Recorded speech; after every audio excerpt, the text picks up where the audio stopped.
Hello everyone. आज हम लोग देखने वाले हैं जो चार्ट का फॉर्मेशन होता है उसे बार बाय बार कैसे रीड करते हैं, किस तरीके से अपना जो डिसीजन होता है उसे बनाते हैं जब लाइव मार्केट में आप होते हैं। How to plan and execute that plan according to the market information being offered in front of us. Okay, so let's start with that. हमारे सामने एक चार्ट है जो मार्केट ओपन होते हुए पहले 5 मिनट के कैंडल बनाता है ये। और पहले 5 मिनट के कैंडल में हम देखते हैं कि काफी स्ट्रॉन्ग एक यहाँ पे सेलिंग आता है। इस कैंडल के फॉर्मेशन में देखेंगे तो इसके टॉप पे कोई भी हिस्सा ऊपर की तरफ नहीं है, कोई भी हिस्सा ऊपर की तरफ नहीं है। बताता है कि मार्केट में जो बुल्स है वो बिल्कुल भी इंटरेस्टेड नहीं है इसे ऊपर ले जाने के लिए, और बियर का एक झटका लगता है उसे यहाँ पे नीचे ला देते हैं। लेकिन जैसे ही जब ये कैंडल अपना लो लगाता है तो इस लो के पास यहाँ पे एक दिक्कत होता है कि थोड़ा सा इसमें जो सेलिंग था उसमें रिकवरी यहाँ पे आया है, मतलब कुछ बुल यहाँ पे आए हैं और कोशिश कर रहे हैं इसे ऊपर ले जाने के लिए। अब यहाँ पे दो बातें हैं। पहली बात तो ये होता है कि कोई इंसान जो यहाँ पे एंटर किया है जो चाह रहा है इसको ऊपर की तरफ ले जाने का, तो उसके पास लॉन्ग पोजीशन है ऊपर ले जाने का, ऐसे करने का। पॉइंट नंबर वन, ये सिनेरियो समझना है। सेकेंड, कोई यहाँ पे अगर सेल करेगा तो उसका जो प्रॉफिट होगा वो बेहतर होगा एज कम्पेयर टू कोई यहाँ सेल करेगा उसके रिस्पेक्ट में, तो यानी कि सेल करने के लिए भी रीजनेबल नहीं है। तब हो सकता है कि इसको धीरे धीरे धीरे धीरे धीरे धीरे ऊपर ले जाए यहाँ पे, और फिर जब इस प्राइस पे पहुंचे तो हमारे लिए सेलिंग का एक अच्छा अपॉर्चुनिटी आएगा, और वहां से जब सेल करेंगे तो मेरा जो प्रॉफिट होगा बहुत बढ़िया सा यहाँ पे बनने वाला है। सिंपल सी बात है यहाँ पे।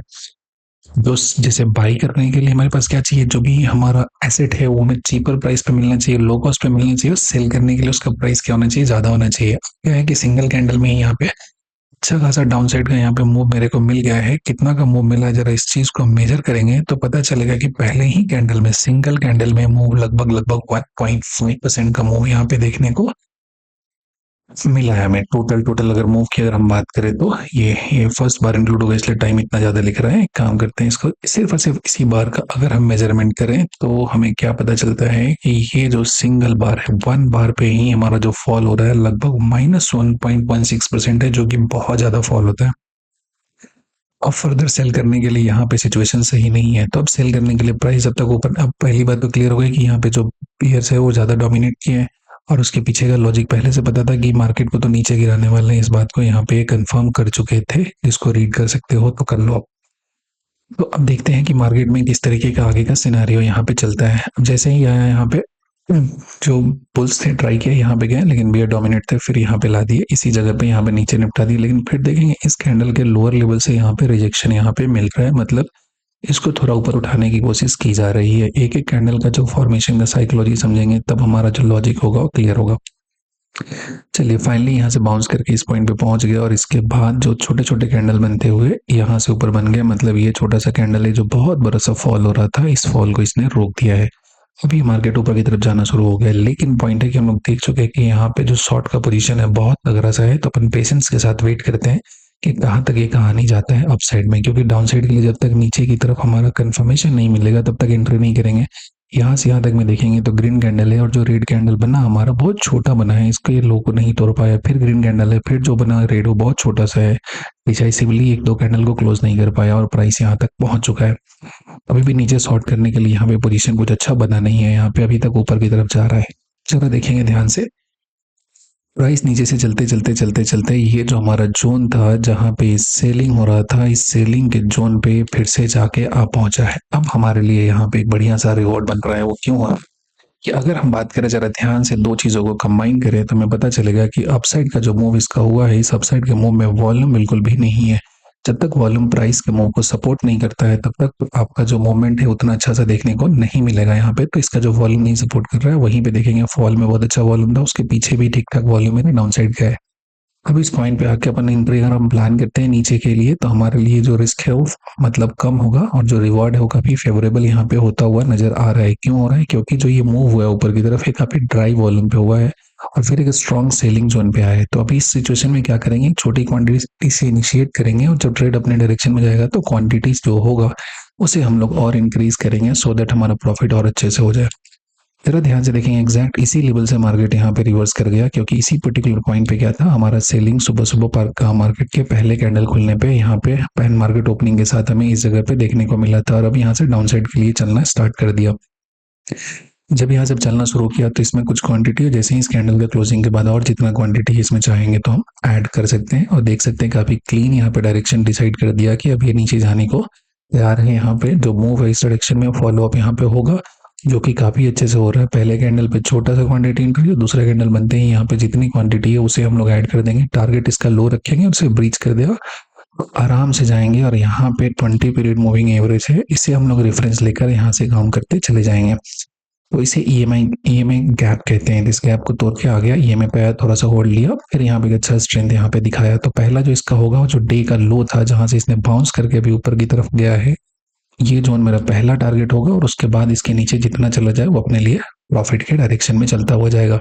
अब देख सकते हैं एक बात, छोटा सा ही साइकोलॉजी को समझिए जरा, कि नीचे से ऊपर की तरफ जो जाना था, क्योंकि पहले बार में जो सेलिंग एक्सेसिव तरीके से हुआ, इस सेलिंग में, इस पर्टिकुलर सेलिंग की अगर बात करेंगे, इसमें उतना ज़्यादा क्वांटिटी सेल नहीं कर पाया, बिकॉज पहले में आ गया नीचे और ये बहुत ड्राई वॉल्यूम था। और फिर फर्दर यहाँ से सेल करना हमारे लिए क्या था, फेवरेबल नहीं था, रिस्क रिवॉर्ड मेरे लिए अच्छा नहीं था। इसीलिए अपन ने क्या किया, यहाँ पे अपन ने यहाँ पे इसको धीरे धीरे ऊपर की तरफ शिफ्ट करता हुआ ले गया। और जैसे ही ऊपर की तरफ से शिफ्ट करता हुआ हम ले गए हैं, वहां पे हमें एक अच्छा सा यहाँ पे रिस्क रिवॉर्ड मिला इस पर्टिकुलर जोन पे, जहाँ पे हेवी सेलिंग आया था। वहीं से पोजीशन स्टार्ट कर दी नीचे सेल करने का, और ये अपने इस पॉइंट तक पहुंच गया काफी आसानी से। फिर फर्दर देखते हैं कि इसमें क्या होता है मार्केट में आगे की तरफ, देखेंगे ध्यान से। जब ऊपर से फॉल करके नीचे की तरफ आया तो वो पॉइंट जहां से बाउंस लिया था उसी जगह आके थोड़ा सा यहाँ पे होल्ड करना स्टार्ट किया, क्योंकि यही वो लोकेशन है जहां से बुल्स इसको धीरे धीरे पुश करके ऊपर ले गए थे। लेकिन जरा इस वॉल्यूम पे देखेंगे तो अपसाइड ले जाने के लिए कुछ एक्सेसिव वॉल्यूम यहाँ पे नहीं आया। प्राइस इंटू वॉल्यूम करेंगे तो होता है total amount of capital employed in a particular situation और स्टॉक वट एवर इसे। तो यहाँ पे आगे थोड़ा टाइम होल्ड लिया। अब क्या होता है, जब इसको तोड़ के डिसाइसिव नीचे जाएगा तब फर्दर फॉल आएगा। लेकिन यहाँ पे जब मेजर करेंगे तो ऑलरेडी हमें यहाँ पे ठीक ठाक ट्रेड है वो मिल चुका है। कितने परसेंट का मूव हमने कैप्चर कर चुका हुआ है यहाँ पे ऑलरेडी, तो ऑलरेडी मेरा 1.3% का जो मूव है वो कैप्चर यहाँ पे हो गया है। तो कोई दिक्कत वाली बात इस जगह पे नहीं है। फर्दर देखते हैं इसके बाद क्या होता है। तो जो डे का लो है उसको इसने ब्रीच किया, काफी जबरदस्त किस्म का यहाँ पे नीचे भी डाउन साइड में एक मूव यहाँ पे दे दिया। यहाँ से यहाँ तक की साइकोलॉजी आप समझ गए तो कोई दिक्कत नहीं, इस पूरे मूव का कैप्चर कर लेंगे। इसके बाद ये कहानी चलता हुआ जा रहा है और जो फॉल है वो और काफी अच्छे से चलता हुआ जा रहा है। थोड़ा सा बाउंस लगा क्योंकि अभी क्या हो गया, ईएमए से काफी दूर हो गया प्राइस। जब ईएमए से दूर हो गया तो ईएमए गैप क्रिएट हो जाता है, तो ईएमए पे जाके होल्ड लेना शुरू कर देता है यहाँ पे। और जो ईएमए मतलब बहुत ज्यादा गैप यहाँ पे नहीं रहता है, चाहे तो उसका लेफ्ट होगा या राइट होगा, किसी एक डायरेक्शन में होगा। तो देख सकते हैं फिर से जो ये हमारा डे लो था इसी के पास गया यहाँ पे, जो ब्रेकआउट देके नीचे की तरफ आया था, और इसी पर्टिकुलर पॉइंट से ये रिजेक्शन लेकर नीचे की तरफ चलना स्टार्ट कर दिया, इसी पर्टिकुलर जोन से एकदम। तो इसमें क्या हो गया कि हमारा डबल कंफर्मेशन हो गया है। यहाँ के जो ब्रेकआउट दिया उसका रीटेस्ट भी कर लिया नीचे की तरफ, और ये इस पॉइंट पे जाके पहुंच चुका है। अगर पूरे से ध्यान से देखेंगे तो जो स्टार्टिंग पॉइंट था वहां से अगर हम फॉल को मेजर करते हैं तो ये फॉल मेरा अभी अभी तक लगभग लगभग जो मेरा फॉल है ये कितना हो गया। इस फॉल की अगर हम बात करें तो यहाँ पे मान लेते किसी ने एंट्री लिया हो, तो इसका जो फॉल है वो यहाँ पहुंचते पहुंचते तक लगभग 2.5% का फॉल इसने कैप्चर कर लिया है बिना किसी झंझट का। यूनी डायरेक्शनल मूव है, यहाँ पे चलता हुआ जा रहा है। तो अब पॉइंट जब इतना प्रॉफिट बन जाता है तो उसको बुक भी करना होता है। यहाँ भी देखेंगे तो ईएमआई गैप हो गया, तो फिर इसको फिल करने के लिए गया लाइन ईएमआई के पास तक। लेकिन ये जो पूरा का पूरा ट्रेड था, इस पूरे ट्रेड में जो कैंडल का फॉर्मेशन का साइकोलॉजी था, ये हमारे लिए सबसे ज्यादा इंपॉर्टेंट था। उम्मीद करते हैं लॉजिक आपको समझ में आया होगा, और इसी तरीके से ईच बार फॉर्मेशन और उसके पीछे का जो साइकोलॉजी है उसे एक्सप्लेन करने की कोशिश करेंगे।